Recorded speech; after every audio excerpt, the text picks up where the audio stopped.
Welcome to Morning Joe with Tom, with your host, Thomas Chappell.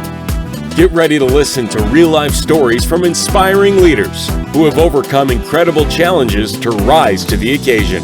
If you're ready to add some pep to your morning with a new outlook on leadership, then grab your cup of coffee. It's time to be inspired. Here's your host, Thomas Chappell.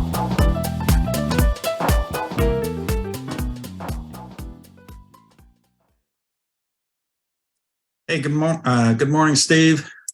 Afternoon, sorry. Great seeing you again. I really enjoyed our last conversation together. And, for my listeners, why don't you tell us a little bit about yourself? And I'd love to learn a little bit more about what Badger Maps actually does and all for my listeners' sake, because we do have a few people that do a lot of traveling. Sure, absolutely. Well, and I'm excited to be here, Thomas. This is fantastic. Love the show. I guess a little bit about me. I started Badger Maps, a software company, about 11 years ago now. I live in Salt Lake City. I used to live in San Francisco, and I'm about to move to Spain because that's where our largest team is at this point. In about 10 days. So it's a busy time for me. I have a 1-year-old. Let's see. I grew up in the Midwest. That's everything interesting about me, really. The company Badger Maps is it's a software company. We help field salespeople, outside salespeople, really anyone who's meeting with their customers face to face. Sometimes that's field services. Sometimes that's field sales. Sometimes it's entrepreneurs, but most commonly it's things like medical device, pharmaceutical. But what we do is we take all of a company or salesperson's customers and prospects, put them on a map for them, give them a bunch of capabilities. A lot of times that data currently lives in a CRM system, so we'll connect to that CRM system in real time so that we can push data back into the CRM. But we'll get all the information in an environment that's really purpose-built to help them focus on the right customers, the best prospects, build a schedule, deal with the constraints of field sales, the biggest one being that you can only be in one place at one time. And so help them be more efficient with their day, build out a schedule, build out a route that makes sense. And we've got about 4,000 customers. It's a 75, 80 person company at this point. And that's everything about us. Wow. Oh, that's quite a bit. So I know you and I've had some conversations around this, but how did you structure this so that you could, deal with taking on some debt as you were kind of like building out your business and the managing of it all? Sure. Yeah. Well, I mean, that's a unique thing about Badger is that we're a bootstrap business. It's not that rare to see bootstrap businesses in the software space, but it's a lot of times you don't see ones that have, gotten to be the size we're at. Because a lot of times it makes more sense to throw some fuel on the fire and raise equity. For us, the timing just never worked out really well on that. Like we kind of hit a point where it would have made sense to raise equity, and then COVID hit, and COVID was real bad for a company like ours that our customer being field salespeople and field service people. That's real bad for COVID was real bad for that. So that was kind of and VCs obviously would have recognized that. So that wasn't a good time to raise outside funds, and then so now we'll likely eventually it'll probably make sense at some point, but hasn't made sense yet. But we have done a bunch of debt over the years, and that's, I think, a very powerful tool, especially if you have recurring revenue or if you have assets to back it up. In some industries, obviously, you have actual collateral that you can use to raise debt. But if you can use debt to push back when you're selling equity, or even to replace selling equity the way we have, it can be really, really valuable. There are some gotchas with debt that don't exist with equity. I guess both have gotchas, but they're different types. and I'd be happy to talk about that. I mean, you know, Absolutely. how we've done, you know, we've raised about 6 million in debt over the years, you know, moving it in and moving it out, paying it down. And we're doing about just under $6 million in revenue a year. We're like 5.7 now. And in general, you know, you can have about 40% of your revenue if you're in our industry, a software company. You can have about 40% of your annual revenue as debt. Some places will give you a little more, some places will give you a little less. But the challenge for us is that we have no collateral, right? I mean, a software company, all our you know, people pay us for the ones and zeros flowing into their phone and computers, right? Right. It's not, you know, if stuff goes sideways and you have a restaurant, you can sell your stove and your you know, equipment that you make food with, but we don't have anything really. You know, we have used computers, and I've got this chair I sit in and stuff like that. But and banks, that really holds a lot of traditional lenders out, because, you know, like a bank, for example, they really need collateral unless you're really pretty big, or unless the ratio of how much money they're giving you is pretty small.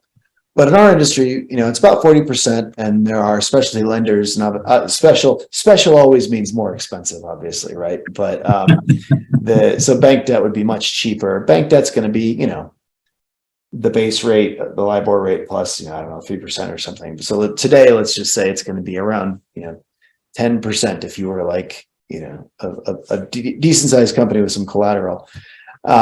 For a specialty loan of this nature, you're looking at somewhere between 16 and 25%, I'd say.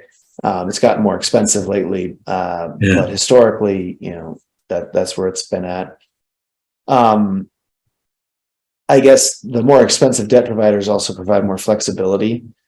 Some of the levers they can pull, obviously the price, like how much the debt costs. And there's also term, which I think is a really important concept in debt, right? So you got, you want to kind of make sure the term is longer than the investment payback. And as a general rule, you want to make sure the payback is greater than what you're paying, than the interest rate you're paying, hopefully a lot greater.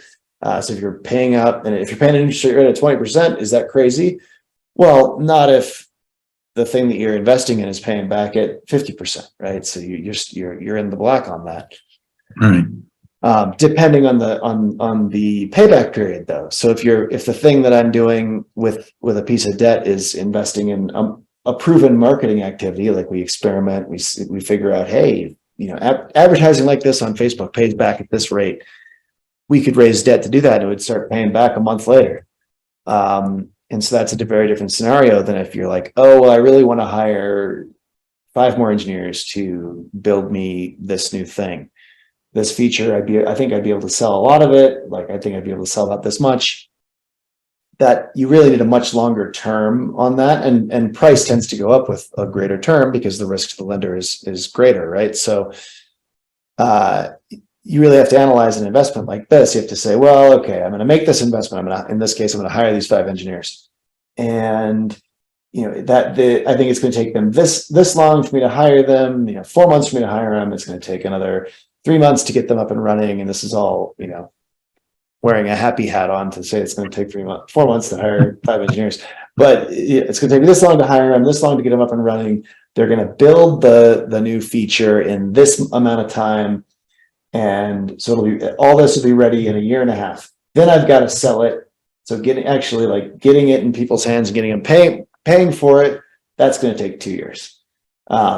If your term on that loan was a year and a half or even 2 years, that's a very dangerous deal, because you're not going to get any money for the investment until the loan's already done, right? Yeah. So the growth has to come from somewhere else to pay that loan off.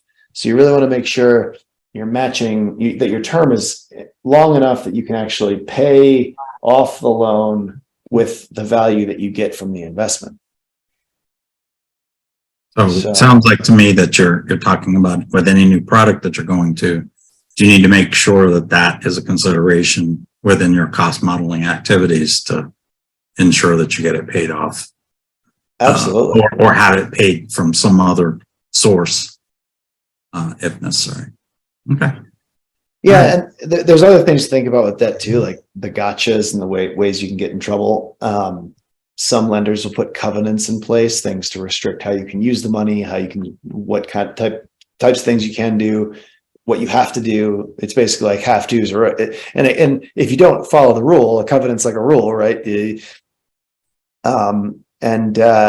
you don't follow it, there's penalties, meaning they can make you pay it all back, which can be catastrophic. They could raise the rate a ton.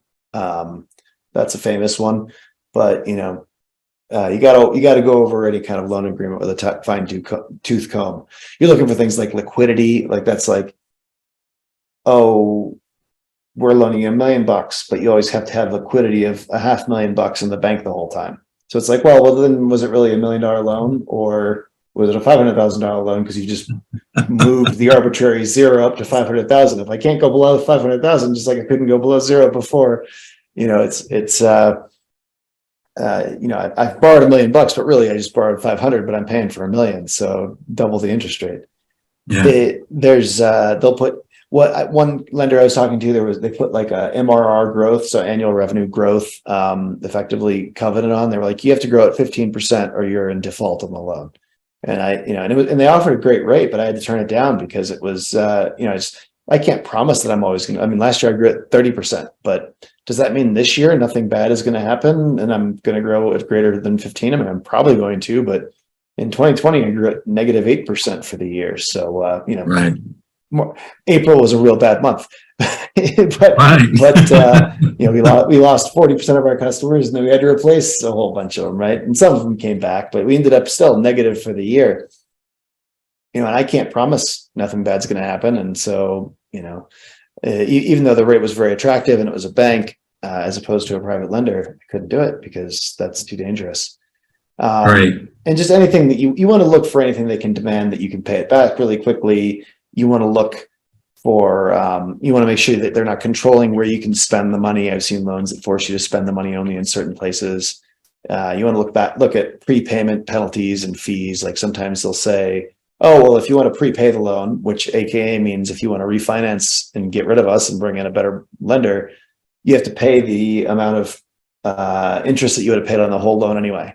So that's you want to make sure these things are almost all these things are negotiable away, and so you can get rid of all the BS here. But they'll put it all in, but you got to know what to pull out, and where you know where you have to walk away, because these guys will ask for, you got to be careful. You got to get in bed with a lender the way a naked man climbs a barbed wire fence, very, very carefully. Absolutely. I actually tend to have very serious contracts reviewed and have several discussions with attorneys, accountants, and trusted advisor type people as I'm kind of going through, because I've made a few real flippant moves that kind of cost me big time myself. So you learn from experience, right? Well, my first loan, I didn't catch that in all transparency, I didn't catch that penalties and prepayment thing. And so it was like 2 years into the loan, and someone else offered me a better loan, and because we were bigger, and so you kind of get better loans as you get bigger. And I went to refinance the thing out, and they were like, "Oh, no, that's not a problem. You just owe us $300,000 then to do that." And I was like, "Oh wow, that is written right there in term 72 on page 35. You dicks." that's so all right. what I did was I re-upped the loan with them, but renegotiated that term out as a part of the re-up. The sales guys can always negotiate, right? If once you're in, they've got you. But like the salespeople, it's like, oh, in the new contract term, this clause seems really, really penalizing. I don't think that's fair. I can't do that. And so they got rid of that clause, and then 3 months later I refinanced them out. but you got to be careful, right? You got to be careful. That's right. That's right. You got to watch for yourself. You can't feel bad for that sort of thing. Well, I think the meaning of it is, and I'm stealing someone else's quote here, but the gentleman from Nomad Capitalist, he he said, go where you're treated best. But I kind of look at it from, you got to know what is best so you know and recognize where you're being treated best. Yeah, absolutely. Absolutely. So, this is this has been really great especially for the entrepreneurial owners and the leaders to kind of talk through, because this is one topic that very, very few people want to talk about, because this is usually where you kind of can easily get lost in the sauce, right? But well, the people that provide debt want to talk about it, but they don't want to talk about how they're going to screw you. Yeah, well, that's true too, right? So you and I discussed something earlier, and as part of our questions, I wanted to ask, can you kind of explain what founder-led selling is, number one, and then kind of give us your either history or thoughts or something along that lines on it, because it sounds like it could be interesting, but I wanted to know what your take on it was. Yeah, so I think a lot of people rush into hiring salespeople, right? And I think it's really important that someone who controls the business and or at least has a material seat at the table is doing the selling from day one. If you're creating a new venture, whether it's selling ice cream or selling software, you're not going to provide your customers with the service or product that they need and want and are willing to pay the most for if you don't truly understand them. And if you're not selling to them and winning the first customers and hearing their objections and hearing what they're asking for, then you're not going to know what to provide. And this is especially important in something like software, where you're providing a complex, you're creating a solution for a complex set of workflows that you maybe don't understand as well as the customer does. But there's a problem, there's a solution, how to put it together. But it's very easy to be 5% off from what they actually needed. And if you sail a boat for, a year in the wrong direction, then 5% off can take you, 50 miles away from where you wanted to go.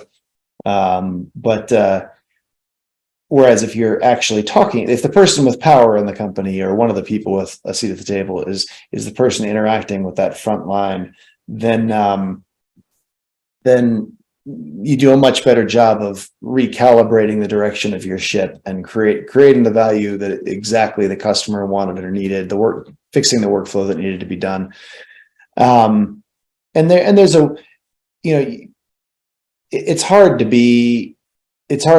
It's hard to do for the person who has that seat at the table and they want to do other things, but it's really important, I think, to be close to the customer in the beginning. So, I've heard some people say, well, until you have 10 meaningful customers, you don't want anyone else selling. You want to be the person selling. But I think it's different for different industries, but you want to have a material number of customers, coming in the door. You want to kind of proven things out, enough people are buying this that it's okay, yeah, I've proven the idea out. Then you can bring someone in to support you, maybe bring two people in to support you as the main seller, and then you kind of bring them up to speed on it, and then you can pass the baton to them, bring in management or promote them, etc. But take off the sales hat eventually is important. That's a whole other conversation on when that has to happen, because I think the founder always should have kind of one foot, or the leader of a company should have one foot in the sales boat, I guess, so to speak, because that's how you stay close to customers. That's how you understand where customers are having problems. If a customer leaves, you want to be involved, understand why did they leave, what was the problem. If a customer is not happy, you want to know about it. You want to kind of keep your fingers on that pulse.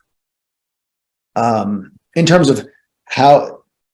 Now, depending on what industry you're in, sometimes those first 10 customers are the hardest to get, right? Because half the time you don't even have a product. Yeah. And that could be certainly in software, often you're selling an idea, right? So, so the way I think you do this is and this is a part of building the product to make sure you're building the right thing in the first place.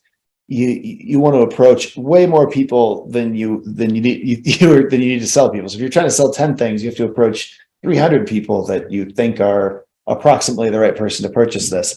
And you have to have a conversation with them, show them what you're doing, expose them to the product, ask them what their problems are in the area, make sure you understand really well what it is they need. And you have to ask them at the end of that conversation, you have to make sure you ask them, well, okay, so I understand what you're doing, what the problem is. Here's the problem. Here's what I'm proposing that this company I formed is going to build for you to solve this problem. Would you buy this product if I were to build it and for this much money?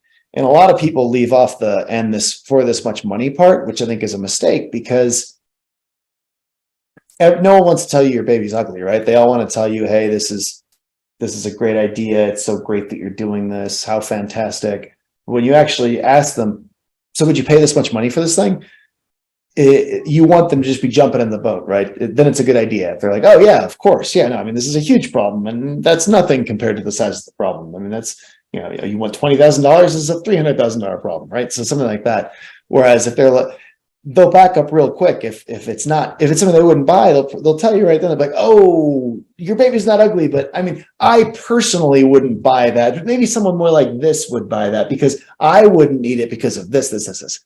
But it's a really important thing that someone with power in the company and has the ability to steer the ship is having those conversations earlier on. And those conversations not only are discovery, but they become your first 10 customers, because you can circle back to those same 300 people and say, hey, we talked 6 months ago and it was, now here's the thing. I wanted to show you what I built. Here it is. Check it out. Is this what you envisioned? Yes. Fantastic. Okay. So you said you'd buy it for this much money. Does that still make sense for you? Are your business needs still aligned with that? And that's how we bootstrapped the business, right? That's how we didn't bring on capital early on from an equity perspective, but instead built the thing with customer money, because even the most basic version of our product, which is really just in a browser, putting a person's customers in the map and making it they could colorize the points in the map by like customer type, but very, very basic concept, right? Right. But that alone was worth enough to enough people that they were like, yeah, no, we'll buy it as is. This is actually really useful. And you say you're going to do that, and it's like, yeah, we're going to be doing this and this and this and this and this and this and this, but that's going to take over the next couple of years. This is the roadmap, but by buying in 3 years, this thing is going to cost 10 times more, but your price is going to be locked in by jumping in the boat now. And so they feel like they've gotten something by getting the more basic version. There's still a give to get there. They're happy, you're happy, and you've bootstrapped. That's right. So did you require a percentage, or say it was $10,000? I'm just guessing here, but just throwing out a number. If it was $10,000, did you just take the 10,000 immediately, or did you take a percentage of? No, we have to wait till delivery. Yeah, so this is a wait till delivery thing, right? So it was, you would buy this for this much money. Great. I will circle back when we have this much done. So it's much harder to say, hey, would you pay me half now for me to build this for you? They really have to have a very, very distinct pain, and they kind of have to be hiring you to fix that pain to want to do that. But understood. It's great if you have something that's that precise and painful, but if you have more of a nice to have than need to have, or more of an efficiency thing, or more of a, hey, things are better with this. It's like, if you're not solving a head wound, it's really hard to pull out money up front. Absolutely. And you're also going to pull out a lot less money that way, just because there's so much risk and everything else. It's almost better to get it to that point and then take the full amount of money. Right. So that's very interesting. And I think I really agree with you whenever it comes down to the founders being able to sell, because at some point, once you bring on sales staff, and this has been my big complaint, is if you ever get to a situation of where you have to start diddling with discount type related items, that suddenly becomes what they all go for. And if you give them a 10% discount, everybody's going to use the 10% discount or the 20%, whatever the number is, and that becomes the new norm. And if you are, if you have no idea what that's impacting your bottom line at, that can really be tough. And you never want to discount against risk, right? You never want to say, oh, so you think this is risky and it won't work, so I'm going to give you a discount.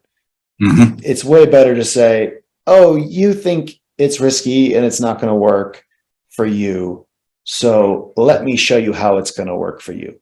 Prove it to them, take that risk off the table, and then charge them the full amount. And that's our sales strategy is that today, even though we're 11 years into it, and obviously it works, right? Like it's, or else we wouldn't be here, right? We still don't make because people perceive risk to them, and they're like, well, we know it works. Obviously, you're a decent sized company, but like we don't know it'll work for us. So in our environment for our reps, so we give them a full usage trial. And so for a month, their team kicks the tires on it and uses it, and we deploy it for them. Like, even though that's a cost to us, right? To have the engineers like set it up for them and everything, do the integration with their CRM. We do it all, right? But we do it because we know it works. They just don't know it works. So we very, very, very rarely do we spin it up and then someone's like, oh, we changed our mind, we don't actually want it. Like, we make sure they really want it and they're really serious and we're talking to the right buyers. We qualify the thing, but then we take their risk off. We take their risk off the table by saying, okay, well, so it's up and running. Everybody's using it. Everybody likes it. Sign right here and pay for it. And their willingness to pay just went way up because you've taken the risk off the table. And people rarely, a thing that holds people back from buying a lot is the risk, right? They're not, people lose their jobs if they buy things that don't work, right? It's a career risk.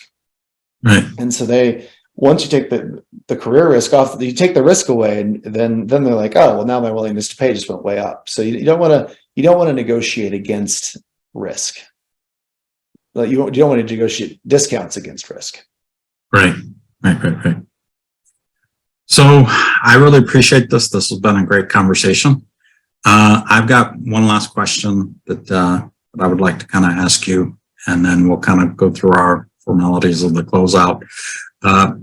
So that question is, what advice or wisdom do you have for founders that want to do the bootstrapping to try to build into their 7-figure business? Yeah, I mean, and it's, I guess for starters, this is not a job. Starting a business and bootstrapping it is really hard, and it's much easier and less risky to do this sort of thing with other people's money, right? But it can be a lot. There's a lot of benefit to doing it without other people's money, and there's a lot of businesses that aren't really investable, so other people's money don't really make a lot of sense, right? Well, at least the VC model can only invest in certain types of businesses that have outsized returns. There are a lot of $50 million businesses and $100 million businesses that obviously, if you own the whole thing, that's worth it for you to do, but that's not, VCs would consider it a loss, and it's not good to be out of alignment with your investors. So I guess,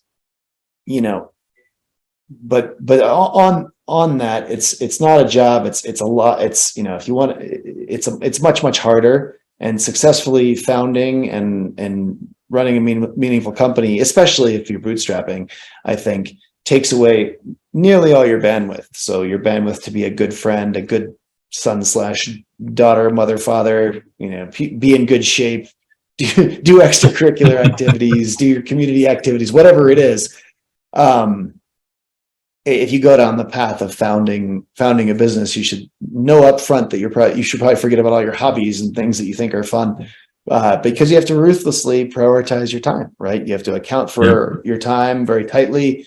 You can still get your highest priorities done, for me, it's my daughter or my wife, but you do have to decide what those things are before I had a business.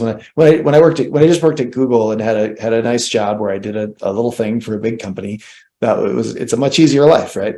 And Right. And you have to be ready for all the pain and agony that goes with the scar tissue that you're going to have to build by running a startup. So identify the things that matter and only do those things. It's not a good time in life to have a work-life balance, right? Like if work-life balance is important to you, forget about this. Is not starting a business is not for you. Because it's very hard to do that. But the good news is getting the train out of the station may be really, really hard, right? It's hard to get, trains are heavy, pushing them and getting them going is hard. But once those trains are in motion, they're really, really hard to stop, and they can go really fast and travel really far. So starting things is hard. It's much easier to just jump on the train when it's already moving, but there's a lot of benefit to being the person that does that, but there's definitely some scar tissue. Oh yeah, and I think that's why you hear about the horror stories of businesses failing. Some of it is just pure burnout. Yeah, for sure. It's not always just running out of capital. Some it's just running out of steam. That's endurance too, right? Like a lot of times it is like if you can just keep surviving and surviving, the thing gets better and better, and you gain more and more customers, and then you can hire the people to do stuff. And but it's a triathlon, not a sprint. Absolutely. And I think that's one of the best ways of kind of looking at that is that it is a triathlon, and you're running it every day. It's doing a new triathlon every single day. Your knees get some scar tissue. That's right. You're not going to walk at 60, by the way. This may kill you. But That's right. So I cannot say that I would not have had a better life just staying at Google and or another big company. Go to that is a very, before leaving a cushy corporate environment, I have so many friends from big companies and in very cushy situations. They're like, "Hey, I really want to do this too." And I'm like, "Do you? Yeah. Are you sure?" I think that they look at the glamour of the titles, and they look at the glamour of the idea of what that they have in their head as to what it is. They have no idea. And I work with some. I volunteer with some entrepreneurs to kind of work with them on some kind of getting started. And I listen to them. They've come out of this employee environment and they're like gung ho. And then there's like, their list just keeps growing, and I keep telling them, I was like, oh, you got to do this. And that's just today. and then tomorrow, roll up your sleeves because we're going to do all of this again. Plus we're going to add these items. And I think that scares them a lot. And I tell them, I was like, I said, I know that everybody talks about being an entrepreneur. Everybody wants to be a business owner. If you just gotta fulfill that role, look at buying a business that's already at $1 million and then grow it from there. Because I said, at least you'll have, as long as you have operating income, at least you'll have an asset that you can kind of take off with. But building from the bootstrap is one of the things I would probably never want to do personally, just because of the pain that you go through on it. And you get on the other side of it and you're like, whew, okay. And then you got a bunch of war stories to tell. But for sure. Yeah. And the responsibilities keep coming, right? I mean, I don't know how I would have spent my Memorial Day if I kept in the working world, but I spent Memorial Day a couple of days ago cleaning out our storage closet in the office. So yeah, I spent my Memorial Day working on the next marketing campaign that we're getting ready to run, and also there you go. yeah, And so yeah, I mean, I think you got to love it, and it's got to be a passion, and you got to go into it understanding the trade-offs, and then it can be one of the most rewarding and amazing things you do. Right? It's so amazing and so fun to have created something. And I think you got to also be comfortable with the slumps. Everything runs on cycles, including money. Yeah. You have good times, you have bad times. I mean, like you said earlier, but yeah, I think I think that this is not a venture for the faint-hearted, for sure. Yeah, for sure. So, Steve, I've really enjoyed our conversation.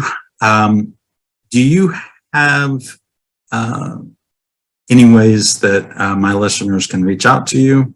And if so, what are they? For sure. I mean, if people are have a field sales team or know someone who does, the definitely the place to check us out is just the website. I mean, just search for Badger Maps. It's just badgermapping.com, and that'll tell you all about what we do for field salespeople. If it's me you're trying to get a hold of, best place to reach me is probably LinkedIn. If you want to hear more from me, I have a podcast, The Outside Sales Talk, which is obviously just geared towards outside sales, field salespeople and their managers. But those are the best places to hear more or get a hold of me. Okay. Well, I'll be sure and add that to the show notes. And as our closing final words, I want to give you that opportunity. So any closing words for our listeners? It's go get them. I think that's probably one of the better statements I've heard thus far. So people closing it off. So I appreciate that. Steve, it's been awesome. And I look forward to getting you back on the podcast a little later again. And until then, you keep going at it and tearing it up out there, okay? You too. Thanks for having me. Take care. Thanks for listening to Morning Joe with Tom. Be sure to subscribe wherever you listen to podcasts so you don't miss an episode. See you next time for more real-life stories and inspiration on Morning Joe with Tom.